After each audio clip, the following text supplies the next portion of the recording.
ქართული ოცნების ანგარიშზე კიდევ ერთი სანქციაა. ხვალიდან ივანიშვილის გუნდის წევრები უვიზოდ გამგზავრებას შვეიცარიაშიც ვეღარ შეძლებენ. გადაწყვეტილება შვეიცარიის ფედერალურმა საბჭომ მიიღო და განმარტა, რომ არასანდოდ მხოლოდ დიპლომატიური და სამსახურეობრივი პასპორტების მფლობელებს მიიჩნევენ. რიგითი მოქალაქეები კი შვეიცარიაში მოგზაურობას ისევ უვიზოდ შეძლებენ. შვეიცარიამ დაგასანქციერათ რა შეგიძლიათ? ой, მართლა არ ვიცოდი. შვეიცარიის სანქციების შესახებ გაიგეთ თუ არა დიპლომატიური პასპორტები ისარგებლებს ქართული ოცნება.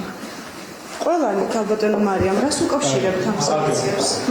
შვეიცარიის სანქციები თქვენთვის რას ნიშნავს? მას შემდეგ, რაც ქართული ოცნების დეპუტატებმა ახალი ევროპული სანქციის შესახებ გაიგეს, ტრადიციულად შეზღუდვების გაუფასურება დაიწყეს. ზოგი ფიქრობს, რომ სანქცია ჯილდოა. ზოგი კი ამტკიცებს, რომ ძვირიან ქვეყანაში მოგზაურობა მათ გეგმებში ისედაც არ შედიოდა.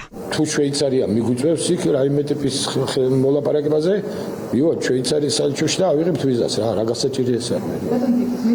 ხოლო თუ წავალ ჟენევის დღის დასათვალიერებლად რაც არ მგონია უახლოეს მომავალში ამის სურვილი გამიჩნდეს საკმაოდ ძვირიანი ქვეყანაა და თავში ვიკავებდი 120 გაქცევისაგან ტურისტულად მაშინ წავალ ჩვეულებრივი პასპორტით. არის ორმაგი სტანდარტი და ქვეყნის მიმართ, ქართული სახელმწიფოს მიმართ დამოკიდებულება კატეგორიულად მიუღებელია.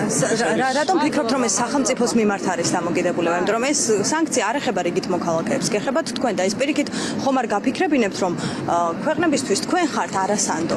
იმიტომ რომ რის გამოც უვიზოდ არ გიშვებენ ქვეყანას. დღეს ქართული ოცნება მართავს ქართულ სახელმწიფოს. შვეიცარია ევროკავშირის წევრი ქვეყანა არ არის, თუმცა იქიდან გამომდინარე, რომ ქვეყანა შენგენის ზონის წევრია, სრულად გაიზიარეს ევროკავშირის ერთიანი გადაწყვეტილება დიპლომატიური და სამსახურეობრივი პასპორტებისთვის სავიზო შეზღუდვების დაწესების შესახებ. შვეიცარია არის შენგენის ზონის წევრი. ასე რომ ის გადაწყვეტილება, რომელიც ევროკავშირმა მიიღო დიპლომატიური და სერვის პასპორტებისთვის უვიზო მიმოსვლის შეჩერების შესახებ, ეს ავტომატურად სავალდებულო არის უკვე შენგენის ზონის ყველა წევრისთვის, რომ აღასრულონ და უბრალოდ რახანაც ეს არის რეგულაციაზე დანამატი და არა დირექტივა, რომელიც პირდაპირ მოქმედებს. ამიტომ აუცილებელი იყო შიდა პროცედურების შესრულება. შვეიცარიის ფედერალური საბჭოს გადაწყვეტილებით ცნობილი ხდება უფრო მეტიც. შვეიცარიამ საქართველოსთან ვიზების გაცემის წესის გამარტივებასთან დაკავშირებით დადებული შეთანხმების რამდენიმე მუხლით შეაჩერა, რაც ქართულ ოცნებას კიდევ უფრო რთულ მდგომარეობაში აყენებს.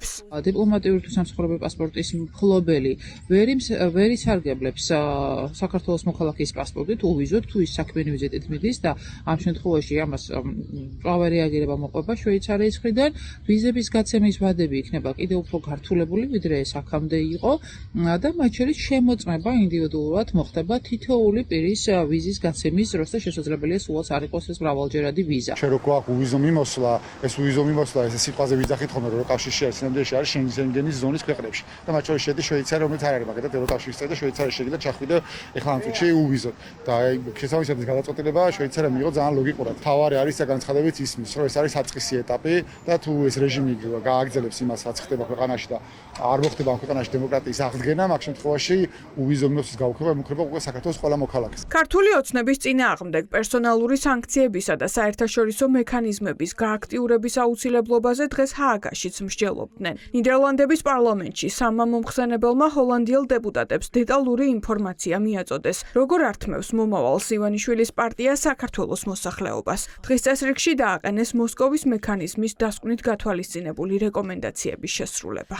I would try to talk about your role, right? So and it's საერთაშორისო საზოგადოებამ უნდა გაითვალისწინოს ეუთოს მოსკოვის მექანიზმის ანგარიშის დასკვნები, რომელიც ნათლად აღწერს ადამიანის უფლებების სისტემურ დარღვევებს. პრაქტიკულად ეს ნიშნავს პასუხისმგებლობის უზრუნველყოფას საერთაშორისო სისხლის სამართლის სასამართლოს მეშვეობით, სადაც არსებობს წამებისა და არაადამიანური მოპყრობის მტკიცებულებები. სახელმწიფოთა შორისი დავების წახალისებას საერთაშორისო სასამართლოში საერთაშორისო ვალდებულებების დარღვევის გამო, მიზნობრივი სანქციების დაწესებას, რეპრესიებსა და ძალადობაზე პასუხისმგებელი პირების მიმართ, უნივერსალური იურისდიქციის გამოყენებას, წამების ჩამდენთა ეროვნული სასამართლოების ფარგლებში დასასჯელად. თქვენთვის კარგი ამბავი არ მაქვს. სამწუხაროდ საქართველო მიტაცებული სახელმწიფოა. ეს აღარ არის დემოკრატია. აღარ არის ნახევრად დემოკრატია. აღარც კი ოდნავ დემოკრატია.